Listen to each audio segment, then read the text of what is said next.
Hello, and welcome to a new season here. Go ahead. I'll start off by answering the questions. What do you think so far? You've already kind of had him in some limited practices since school started, right? The whole team. Yes, and you know the rules for September have changed, and I don't know if everybody's aware of that, but last year and before that, we were able to work with our players from the first day of school on. You know, generally, you don't want to do anything in the first week of school. There's a lot going on for those guys academically, and freshmen have a lot of different meetings, etc. So when you do begin, you had to work in groups of 4 or less until September 15th. And then after September 15th, you had, I guess, a brief window of a couple-week period of time to do team workouts and then go into the season. Now you're allowed to work as a team from day one. And we chose to do that more. I think it's a great rule. It familiarizes, especially the newcomers, with what a real practice feels like. You're not able to go as long, but I think it also allows you as a coach to move forward so that when practice officially begins, and for us, our first day will be on Sunday, that they have seen a lot of the drills and the terminology and understand that part of it, and you can move forward and improve much easier than trying to every time you do a drill and every time you move to the next segment in practice, you have to explain it to those who haven't done it before. So I think the new rules have benefited us. I'm sure they've benefited everybody, and we're excited about the beginning of the season here on Sunday. What's the process for bringing Ray Smith along the right way to get him up to speed? Well, Ray's done a great job himself. It's not easy to overcome a season-ending injury, and he's done it in back-to-back years. You know, his senior year of high school, he missed while he rehabbed his first torn ACL, and then, as you guys know, he went through the red-blue game, and I think it was the week after he went down. So a year ago at this time, he was right where he's at now. But he's done a great job. You know, if there's an advantage that he had, it's that he had done it before in terms of rehab, so he knew protocol, how important leg strength was, and he's really done everything that we've asked of him. What he just can't control, and none of us can, is that he hasn't played basketball in a couple of years, and you know, all of us hope that now that he's had both knees repaired, that he has a clear and bright future, and it certainly seems that way. Watching him move, running, jumping. He got sore, which was expected as he did more, but that has gone away. And so for us, he's like everybody else, except we're going to be well aware of when he gets fatigued. That's when he's at the most riskier early on, and we'll pull him. Sometimes his practice days will be shorter, but eventually we would see him really just becoming a member of our team, and unless something would happen, he'll go about his business just like everybody else. That's what he wants. I think there's almost a tug of war right now in that us holding him back some. Clearly, Ray wants to be treated like everybody else. But you know, he ran our mile, for example, on the track. He's been a part of our team workouts. He's lifted weights, skill instruction he's really been doing since the summer. So knock on wood, hopefully he'll be with us for the entire year, and more importantly, that he can have a great stretch of health for himself. So has he been cleared for full contact yet already? You know, I think officially that's going to happen this weekend, meaning he has a doctor's appointment where they're going to really take a look at him. But we expect him to be cleared for the long haul. He has already done 5-on-5 contact, but number one, because we can only work a couple hours per week, and because we're taking him out when he gets winded, he hasn't done it as much as he's going to be doing it from Sunday on. Are his expectations coming in? Obviously, you have a lot of expectations, but because of the two injuries now, are they lowered maybe on the shorter term than the longer term? Or You know, that's the process I think all of us have to work through. You know, I think I don't believe Ray's goals have changed at all, and they shouldn't. But look, when you miss 2 seasons in a row, no matter who you are or where you're at in your career, you're not gonna be at your best when you first begin to play. especially when that transformation goes from your junior year of high school to your second year of college.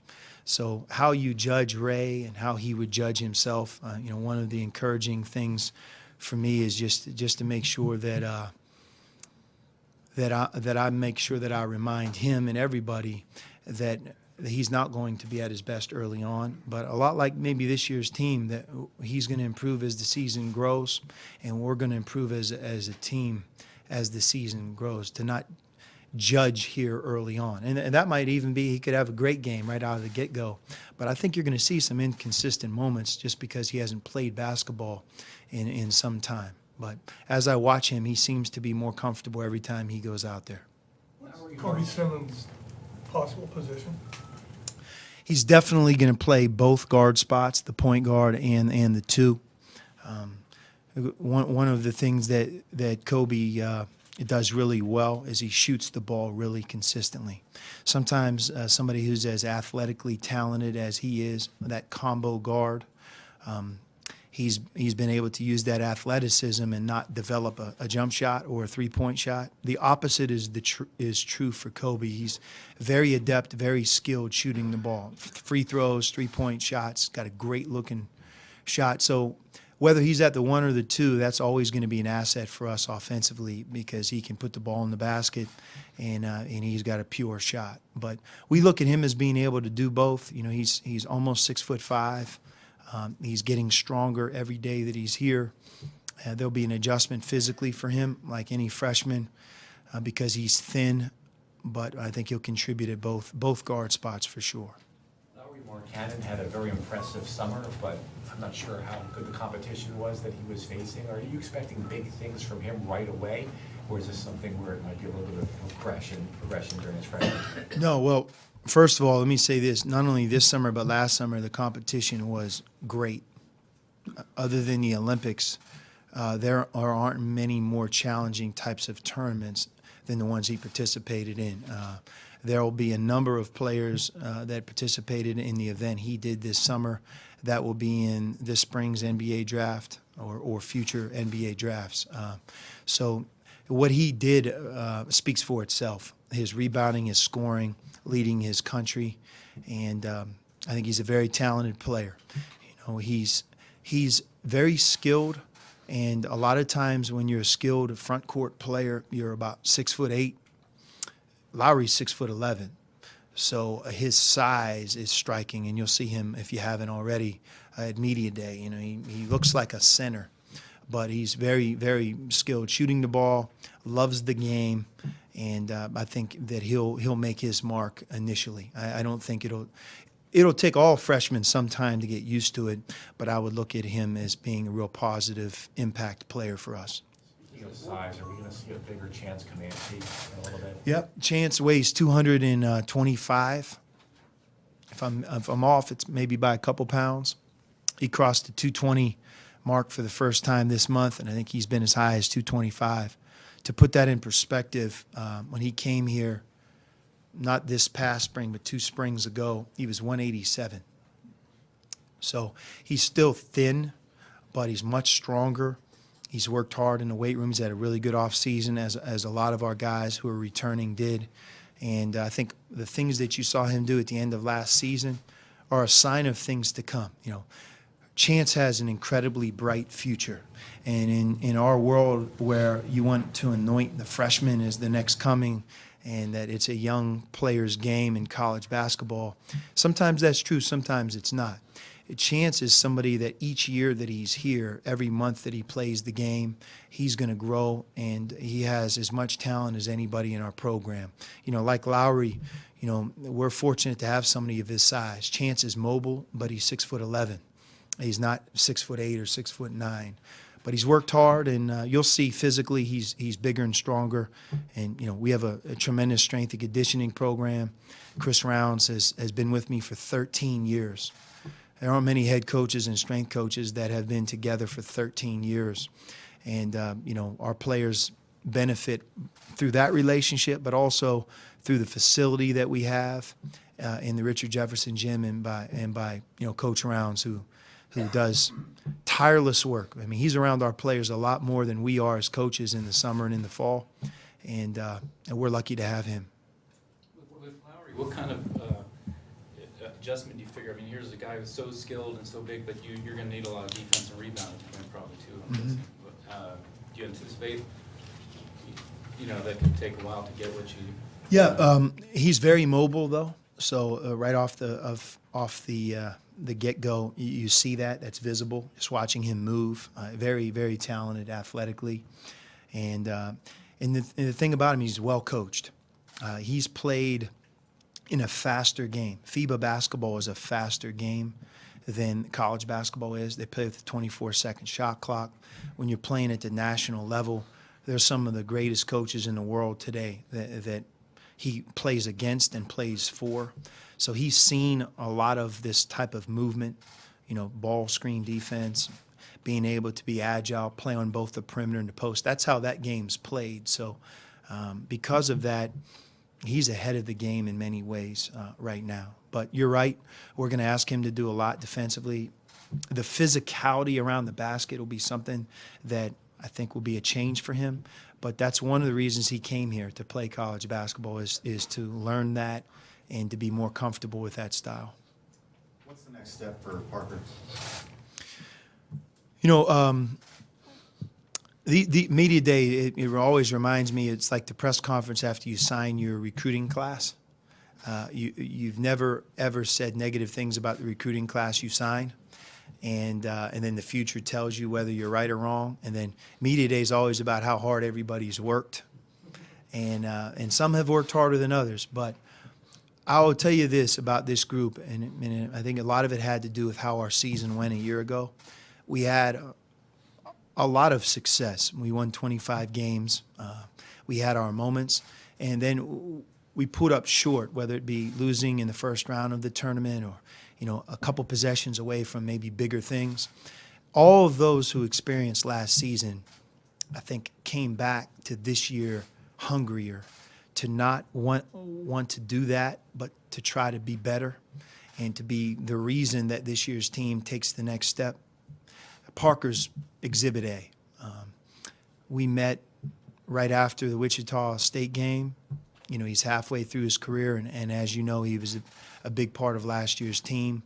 But we mapped out kind of the things that we wanted him to do, that he wanted from our program, and he's held his end of the bargain up.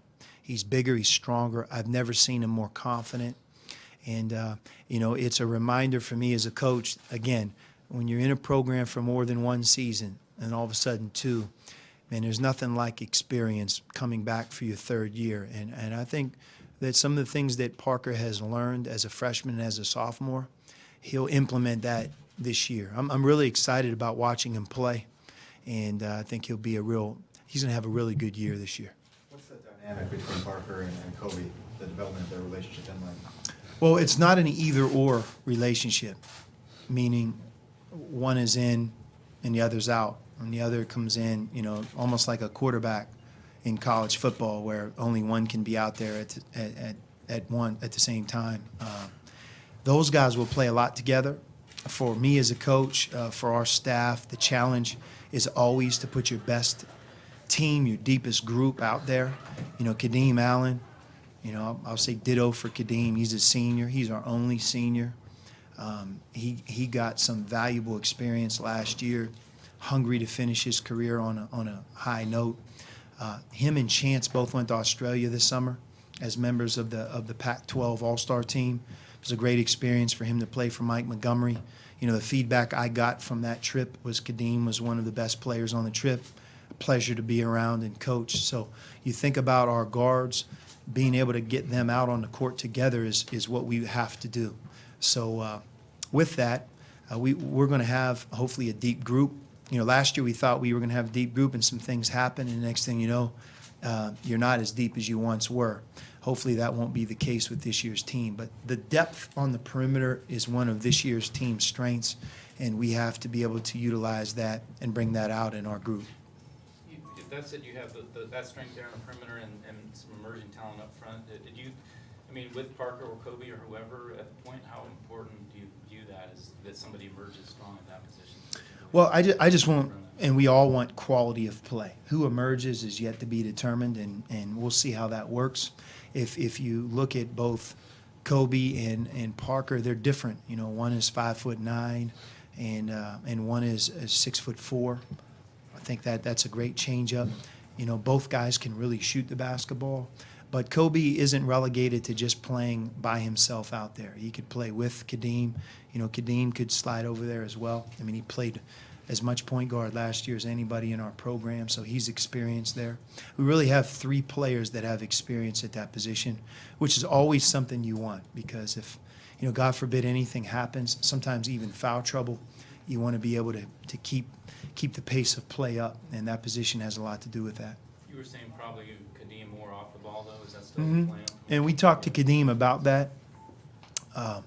Kadeem brings something that we didn't have on last year's team, and that sometimes you can take for granted, because we really had a string of about 4 consecutive seasons with a perimeter player that you could count on that would guard the other team's best player. You know, I go back as far as Kyle Fogg in his last year. He was great at embracing that challenge, and I think was voted as the all-defensive team player on our team. And then obviously Nick Johnson, TJ, Rondé. And I think this year Kadeem, you know, his quickness, his toughness, his experience, he wants to be that guy, but it's hard to be that type of player and then also be the point guard. So I think by taking him off the ball, it might free him up to bring a valuable asset to the table where he could be our defensive stopper. And I think that's something that he's talked about with me that he would like to do, and I think he would be a great candidate to have that role. So is he more 2-3 than he is any other Yes. spot? Mhm. And so where's he fit behind Alonzo? Obviously, we came back for a reason. Right. Alonzo's had a tremendous offseason as well. He came back for all the right reasons. Just watching him in the gym, I've never been around a player that I've seen in the gym more than him. I mean, he has been there in the evening, in the morning. We practice. He'll come back at night. He's on the weekends. You know, he wears our GAs and managers out. There's only X number of hours we're allowed as a staff to be around him and work with him right now, but that doesn't stop him from doing extra. And when you see him over there, you'll notice he looks different. You know, his body has changed. He's more mature off the court. I think he has a way of understanding the importance of being more of a leader, being more vocal, coming back for his sophomore year. And I think he'll be one of the best guards in the country, and certainly one of the best guards in the Pac-12 this year. He was tremendous last year as a freshman, and he'll add to that. If healthy, I think he could have a big year. He's earned it. You know, as the coach, you always know who's really paid the price, and I mentioned Parker, and I'll talk about Alonzo as well. This summer, he had opportunities to leave Tucson and work this camp, you know, travel here, travel there, and he only did one of those things. That was the Nike Skills Academy. Other than that, he was here in Tucson taking a class and working. And I think that was contagious to the rest of the players on our team, and he set the tone in many ways for, I think, a really good offseason for us. How's Raleigh looking? And I wonder, too, and you're talking about the wings, is he a guy you could even slide maybe even to 4 and if you want to go really small, or does he look like he had that capability? Or You know, I don't know if we'll do that. That may be something that we learn, you know, as we finally get into real practice here consistently. But, you know, Raleigh is a small forward. He's a tremendous offensive rebounder, physically strong. He has done everything that we've asked him to do. Has done a good job in the classroom, has done a great job in the weight room, and has had the attitude that you want to see with an incoming freshman. You know, he doesn't come to you with all the answers. He really comes to learn and work hard. He loves the game. And, again, in our practices, you can start to see a few things. But, you know, him being able to make plays at the basket and being an unselfish passer is something that really stands out watching him early on. Last year you were able to, or at least went faster than previous years move the offense more. It's possible that you have the athletes even more so this year to do that even more. Do you think that's gonna happen? It could. You know, the shot clock changing from 35 to 30 last year was a big deal. I think it added, somebody told me it added 4 possessions per game. I hope I'm right by saying that, but it felt like many more. You know, just if you think about shot clock being at 10 seconds, that's a big difference. You get there so much faster with 5 less seconds. Starting at 35 versus 30, you seem to be at 10 seconds if you're trying to be a patient team right away. So with that, the pace of play was up, and the pace of play was up in the Pac-12 as well because we have more coaches and more teams playing at a faster pace. And so with that, a year ago, you're right. That was, from a tempo perspective, as fast as we've played. But I think we can utilize our guard depth. That would be something we hope we can do a good job of as we play faster. Obviously, taking care of the ball, taking good shots. Makes no sense to play faster, turn the ball over, and take ill-advised shots. And that's not going to get us to where we want to get to. But you could play at a faster pace and be disciplined, and that's something that we're working towards right now. More so you have those athletes to do that, more so than any time you've had. I think so. You know, a couple years ago, especially, I mean, we had a lot of athletes. I mean, I look back in those teams. And, Sure. I mean, you have Aaron, you had Nick, you know, together. You have Rondé. I mean, we've had some athleticism. We have maybe more guards this year than wings than we've had in the past. But you're right. We want to put our team in the best position where we're the deepest, most versatile we can be, pushing the ball, being smart. You know, pressure defense, utilizing that depth is something that we have to do as a staff. Do you still see Ray as a 3, 3-4, more of a 4? How do you? You know, I think if you follow Solomon Hill, how he played at Arizona, if you watched Aaron Gordon, Rondé, those guys all played both. They were invaluable at the end of games because we could switch on defense. We could play small, so we had a better ball handling team, a quicker team. And it made us a much deeper, more versatile team as we played against these different styles. Ray is really suited for that. And his injuries don't take that away from him. You know, he's 6'8", 215, 220 pounds, and he has a skill set similar to those guys. So that's how we're going to utilize him. And I think that'll also bring out the best in him as an individual player for his own career. Coach, you've been so close to getting to the Final Four. Have you had an alum come up to you in this offseason and say, hey, if you're ever going to get to one, with it being in Phoenix this year, go to this one? Yeah, sure. You know, we have such a rabid fan base, not just in Arizona, but throughout the nation. You know, everybody is always excited about our season beginning, and everybody has aspirations that it ends in the Final Four. We're no different. I'm no different. The fact that it's in Phoenix, you know, you do the math on that, what it would feel like if that would be the case. But, you know, for us to get ahead of ourselves and really talk, that's not going to help us get there. What's going to really allow that to happen is for us to really be about getting better. You know I say it all the time, but there's a process in sports that's so easy to cheat. It's not the cool thing to talk about. You know, the cool thing to talk about is the results. Are you going to win the conference? How far will you go in the tournament? Will you be in the tournament? And this year, will you be in Phoenix? But for us, you know, it's so much about having a team that's growing, developing, our chemistry, staying healthy. All of these questions that you ask, you're asking because you don't know the answers to. And in many instances, I don't either.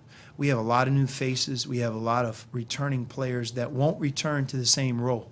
They'll return to a different role. So it's going to take us some time.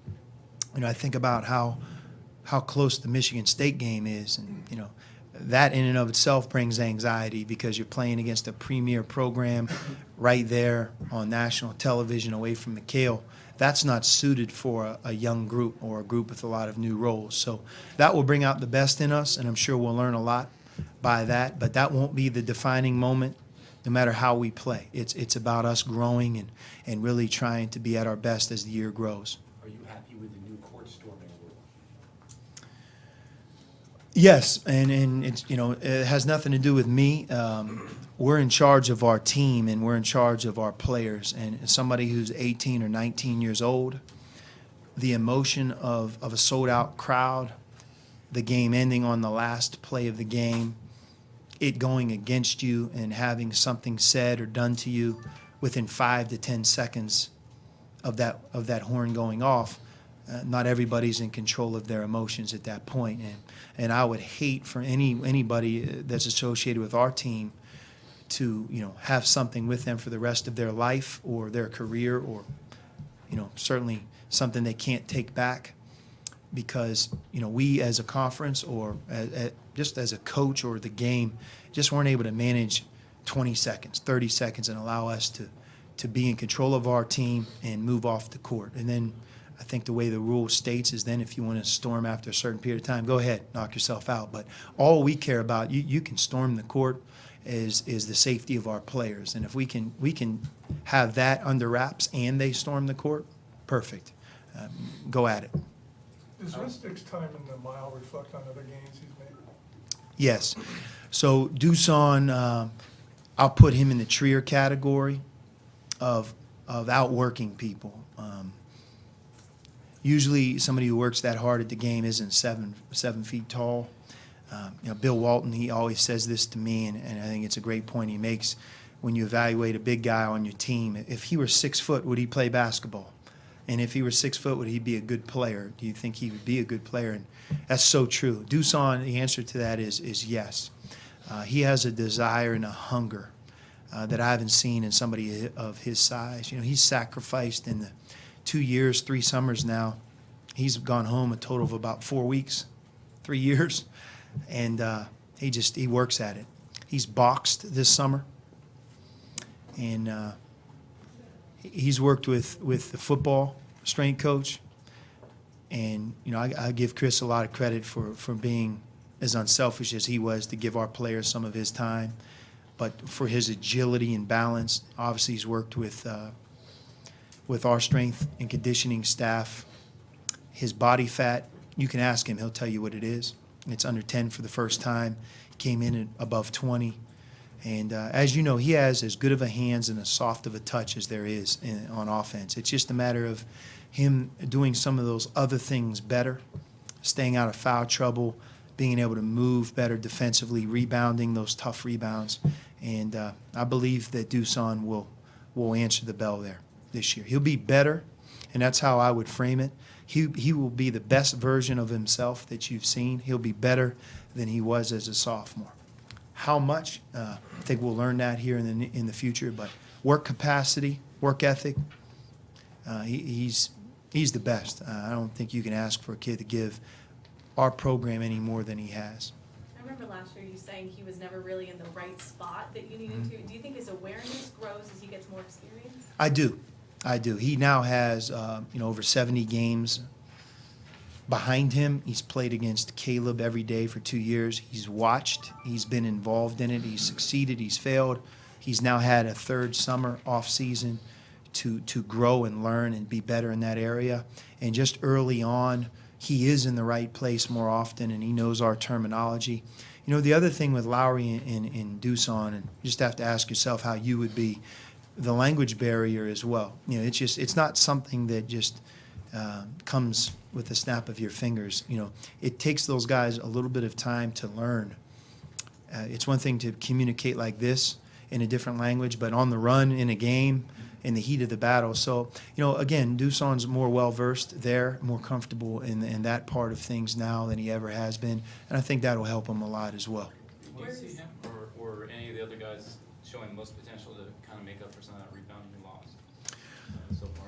Well, first of all, Ryan Anderson and Caleb averaged about 20 rebounds a game, and there's a lot of ways that we can replace that. First of all, if you're a 4 and a 5, that's number one. Who gets those 40 minutes or 30 minutes a game that each of them played? What will be the drop-off, if any? So if they got 20, what will that group get? Will it be 12, 18? Would be its equal? And then the other part is guards. We've had teams, and I think Nick Johnson would be an example, guards where they rebounded really well. Kadeem Allen can rebound very well. Rondé and Ray. We have a lot of guys that can rebound the ball that aren't 4s and 5s that can add to that. So we're going to have to replace that as a team. When was the first time you watched Dylan Smith play? And what'd you think? I watched him after the NCAA tournament, and obviously after that he asked for his release. You know, you don't know any of these things until, you know, somebody has asked for permission to be contacted. But once that was the case, I watched him against Villanova in the NCAA tournament, watched him in his conference tournament, and you know, Dylan is going to be one of those invaluable players for us, like Ryan Anderson was last year, like T.J. McConnell was. He has a really bright future. It's awesome for this year's team for him to be in practice because he gives us another quality player that makes our competitive environment that much more competitive. He can play a number of different positions. Obviously, he's a great shooter. He made over 80 threes as a freshman, and so that's only going to grow and get better. But it's interesting to see his body. You know, he came here like 160-plus pounds, and that's after his freshman year. And I'm going to say he's at over 180 right now. So what he can do this year and the year that he doesn't play, return a year from now, at this you know, media day, I think you're going to see somebody who's going to be a really good player for us. We're excited to have him. And again, in our world of change, where young players leave earlier now than ever, it's nice to have a couple guys that you know will be returning and are capable. How important have the guys in that role been to your program, your tenure since you've been here, as much as the 5-star recruits have been? Every bit is important. They've really all been all-conference players. You know, TJ, Ryan Anderson a year ago. You forget about Mark Lyons in the year that he was here. You know, those guys, they impacted their team and teams, you know, extremely well, and they were valuable. Even Mark Tollefson, especially with all of our injuries, he made us a more efficient, better offensive team and filled a need a year ago that could have devastated us because of all the different things that happened. And we'll continue to be smart with those choices. That's not something that we're doing by leaps and bounds, but the right person in a given situation is crucial, I think, towards not only having a good team each year, but running a program. And those guys have also done really well academically. I think a lot of people see Oregon maybe as the team to beat this year in the Pac-12. Were you guys right there? Is that how you see it? I definitely see Oregon as the team to beat, and they were a 1 seed last year. They were really good. You know, they followed our path almost from where we were 2 years ago and 3 years ago, where they were in the game in the West to go to the Final Four, and Oklahoma beat them. But to think about what they did as a team, and with the returning players that they have, they're battle tested. They've experienced success, and no doubt they're going to be a great team. But I think our conference in general will be very similar to what it was a year ago. You know, it didn't feel like we had 7 teams in the NCAA tournament, which is a lot because we all lost except Oregon. But March a year ago could have been a special time for our conference. And, you know, I know we've talked about it as coaches, to have a conference that gets that type of quality back to this year's tournament and have multiple teams advance. It helps all of us, and we're looking forward to that. But there'll be no easy game. Every trip will be difficult, and I'm really excited that we kept our travel partners. You know, there was some talk that we might divert from that, but I think that, you know, logistically and just how the West is set up, it just makes sense to keep that moving forward. So I think all of us are really excited about that as well. How often do you think about Providence and Wichita State? You know, that was last year. You know, just like you don't remember the good moments. You really don't. You know, you think briefly to them, but you move on. It's about moving forward, and it's about this year, this team. All of the things that have happened in the past, the good, the bad, they all help you. They help somebody like Parker be hungry to have a great off season. Somebody like Alonzo to make the decision to come back to school, to grow and become even better. You know, and as a coach, you learn from those circumstances. We had it going for 3 consecutive years where we got to that second round of the tournament, and you could take it for granted sometimes losing, especially flying all the way there to lose, it's a reminder that it's not an easy thing to do. And it's not an easy thing to make the tournament. It isn't, not in today's landscape. How refreshed are you after being part of Team USA for the last couple of years? You don't have that to do this year, and getting ready for your, I think it's 8th year, whatever. How refreshed are you going in? I'm very refreshed. I think it's remarkable what Mike Krzyzewski and Jim Boeheim and some of those guys have done, how much time they've given thinking about the summers and how hard it is, what they've done to take away and then come back and coach again. And it's remarkable, really. I think back to even 2 summers ago, what we did being on that staff, it made me a better coach.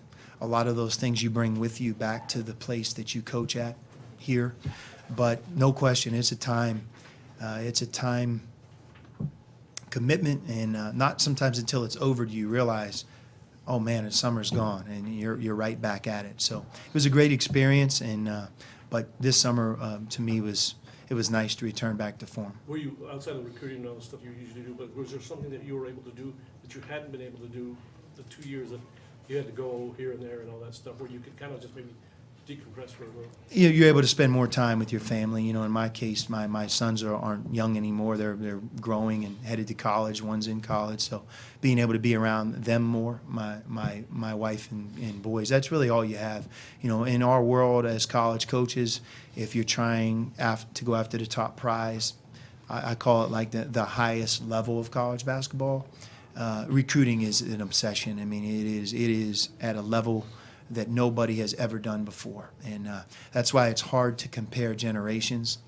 No one has ever done this. It's September all day, every day, start to finish. April all day, every day, start to finish.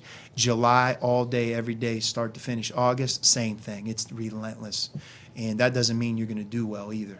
That's just what you have to do to have a chance. So, for us, the end of September is almost like a time where you take a deep breath, because at least at this point you're allowed to coach basketball more, and it's a refreshing time, I think, for all coaches. Would you expect Lowry to be spending a lot of time offensively outside the three-point arc? Both. To coach him and bring out the best in him and develop him, it can't be that he just is adept outside the three. He knows that. He has to be able to use his size around the basket, and that blend is what will bring out the best in our team as well. And he's able to do that. You'll see him. He's not a real thin, skinny freshman from Finland. He's furthest thing from the truth. I mean, he bench pressed 185 pounds 14 times. He wasn't even here this summer. I mean, he weighs 230 pounds. I'm sure he'll leave here at 240 pounds. He's lifted weights since he's been in 9th grade. He approaches things like a professional. He's not soft. He's the real thing in terms of his pedigree, his training, where he comes from, has prepared him well. You talk about your sons a little bit. You have a little recruiting to deal with Cameron these days, or how is that? Yeah, I mean, I'm trying to navigate that for him, but he's, I think, excited about his senior year. I was curious with some of the guards you have seem to be a little on the quieter side. I didn't know what you see like leadership-wise emerging from any of those guys or anybody else who couldn't really be for the Yeah, I've answered a lot of questions about who's going to be the leader of this team. Even the leader last year, and my opinion and how we do it is your best players are always your leaders in basketball, especially college basketball. And that might mean you're a freshman, and he might not be the rah-rah guy or bring a wealth of experience, huddle his team, but that's okay as long as he's true to himself and they lead through their own personality. The team's going to follow the direction of the players who play the most, shoot the most, score the most. Right? Your best players, they're kind of the guiding force on every team. And once in a while you're really lucky because you have an experienced natural leader who is your best player. Nick Johnson would come to mind, or TJ McConnell. But Kadeem Allen, he'll have the utmost respect of this year's team because of how hard he plays. He's really unselfish, and he's a very talented player. He might not be somebody who talks a lot, but that's okay. I think that leading by example is every bit as powerful as sometimes what you say. We've had guys sometimes that, you know, they like to go to the movies in August. They want to go bowling as a group. And then when the chips are down and it's 65-65 and you're at, you know, that team in your conference that means the most, you look at him and you don't see anything in his eyes, you know. And all of a sudden at that moment, he's no longer your leader. So I think a lot of times the definition of the leadership is how do you do when it matters the most and who you are every day in practice. You know, that's what's going to gain the respect of your teammates. And I'll go back to TJ and Nick. You know, those guys, the reason that they were respected so much is they really embraced those big moments and they were ready for those big moments. Rondé Hollis Jefferson was a sophomore, and you know, maybe he didn't talk as much as those guys would have, but he was one of our leaders in his last year here because you really respected how he was when the chips were down. And his leadership came more from example. And I think this year there'll be a number of different players that emerge, but I see it going that way. It sounds like with the Red Blue coming up, you have it could be another big kind of recruiting event as well as for fans. I mean, is that anything changed there as far as how you're looking at that weekend? Well, you know, it's the 20th year anniversary of the 97 National Championship team. I know a lot of those guys are working hard to come back. You know, I can stop right there. You know, the fact that they'll be here and, you know, Miles Simon, you know, having the opportunity as the most outstanding player of that Final Four to have his number retired in front of his peers, you know, I think that has the pulse of the arena right now. I mean, that's an exciting time in and of itself. And, you know, for our freshmen, it's that first time where they really get a sense of what it's like to be out there. And that's powerful. And for our fans, you know, each team's different. There are a lot of new faces, so it's going to give them an opportunity to see this year's team for the first time. From a recruiting perspective, it arguably could be the biggest weekend that we've had during my time as the coach of Arizona. So all three of those things, you know, we talk about a player's program, there it is. You know, the past, the current, and certainly the future all in the building at once. And, you know, I look at our Red Blue weekend as the best in college basketball. You know, there may be others that we're tied with, a Midnight Madness here or there, but there's no place that does that better than how we do it here in Tucson and as a basketball program. And, you know, our tradition is a big reason why. So it's an exciting time. I know right now our guys, they want to skip over the first however many practices, and they want that to come. That's the first thing you have to overcome. We're not at the Red Blue weekend yet. We have some things to do before we get there, but it's an exciting time for all of us. Well, you typically go a little bit, skip a day or two off early on. I mean, how many practices would you have before that? Like 5 or 6 or 7, or what's the? So no more than that. We start on Sunday, so I think initially we'll go 3 or 4 days in a row on, and then one or sometimes 2 off. You know, having a big picture. We could actually start on Friday. We look at the first 2 days as 2 days off by how we're going about our calendar. But yeah, it's great that you can have a build-up. Again, another rule that we now have that's a good one. Instead of, you know, back in the day you'd practice 2 times first weekend and you think about injuries and you go from almost nothing to everything. Now you can really build up, and I think that player safety and quality for the first game, all of that puts you in a position as a coach to do that better. Most importantly, Sean, who won the endorsement for the T-shirts? Yeah, you know, you brought that up. No one has brought that up in a while, but I tell you what, there are very few places that they used to be the Johnny Carson show, and the good news is they don't talk to me about that anymore.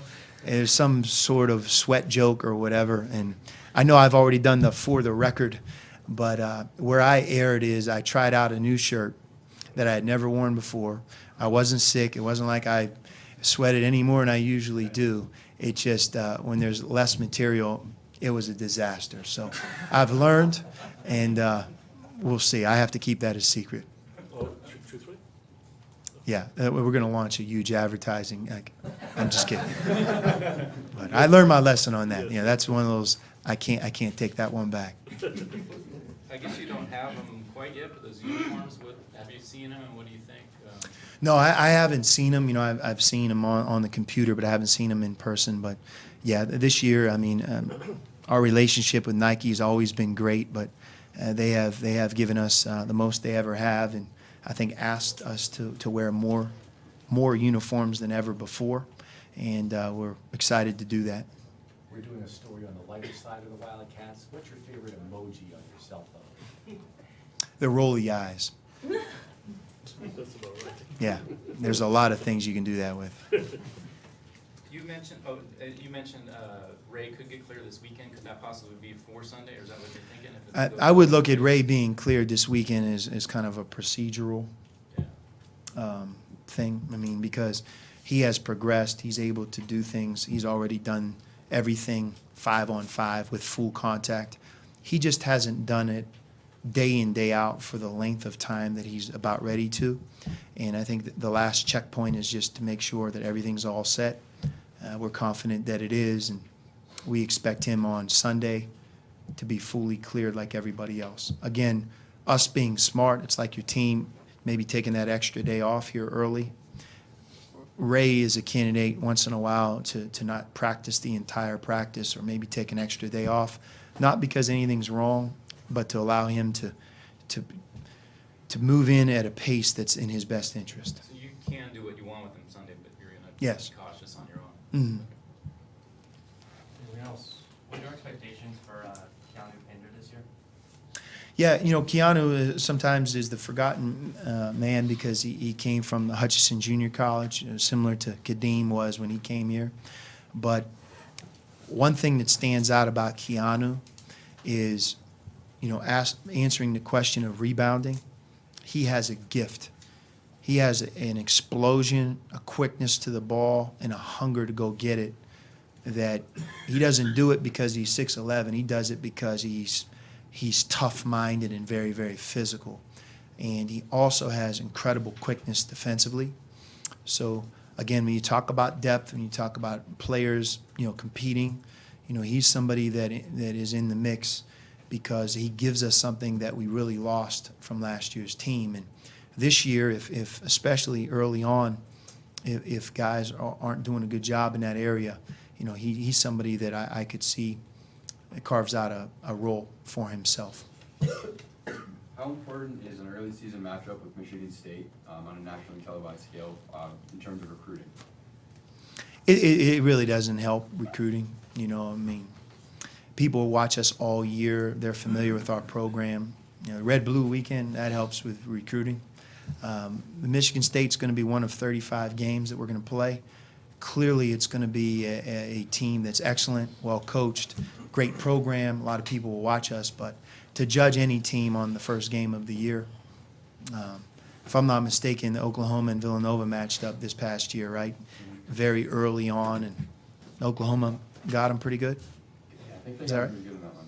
But I bring that up because, you know, at the end of the day, you know, Villanova was the national champ, but they grew as a team. They got better. They improved, and that's more important coming from the Michigan State game than just that game in and of itself. But, you know, our schedule, and, you know, we've talked about it in terms of home versus away. I wish we had maybe one or two sitting right here in McHale. We weren't able to control that as well this year, but there are a number of opportunities that are going to really test our team. Playing Gonzaga in L.A., big matchup, Michigan State in Hawaii, Texas A&M in Houston, you know, being able to play at Missouri. You look at those games, they're all away from McHale. You know, here in McHale, New Mexico, who I know returns a lot of players from last year's team. And then you go to Vegas, our exempt tournament, where we'll run into Santa Clara, you know, coached by Herb Sendek, who's very familiar with us. Santa Clara a year ago was right there to beat us in a tournament, and then having a chance to play either Vanderbilt or Butler. So you add that up, we have plenty of opportunities, and then moving into the Pac-12, what's really exciting for me is I don't think that the Pac-12 has ever been better top to bottom. And really, you know, that's when it's fun. The January and February and March games of great meaning where you're playing against quality night in and night out. And that's really what we're signed up for this year in the Pac-12. Are there any rules tweaks that you're concerned about or interested in? I think there was some talk that they were gonna maybe let you call timeouts in some of those live situations again, and maybe let guys block shots in a restricted area. I didn't know if any of that or. No, I think it's the same. The feedback that I've gotten from a number of different sources is what I think we or everybody tried to accomplish by not allowing a coach to call a timeout. It's really like an inconvenience. You know, it's you're yelling timeout, the official sees you and he looks at the player. Okay, are you going to do it or not? And that really wasn't the intent, I don't believe. And you know, the closely guarded rule of taking away the 5-second count. I don't know how that's made our game better, and I've heard some feedback that may be implemented again. But no, not really. You know, the shot clock going from 35 to 30 has changed the game a lot more than I think sometimes everybody has talked about. And it's made it faster, higher scoring. It's changed offensive dynamics. You can't do as much as maybe you once did. And it'll be interesting to see if that 30 goes down further, because if it did, then it would really take the next step. Wasn't that closely guarded taken away because they went down and they figured they wouldn't need it? Yeah, I'm not sure. I'm not sure why, but we'll see. We have some great coaches on that committee, and I'm sure that whatever changes are made will be in the best interest of the game. Yep, thank you.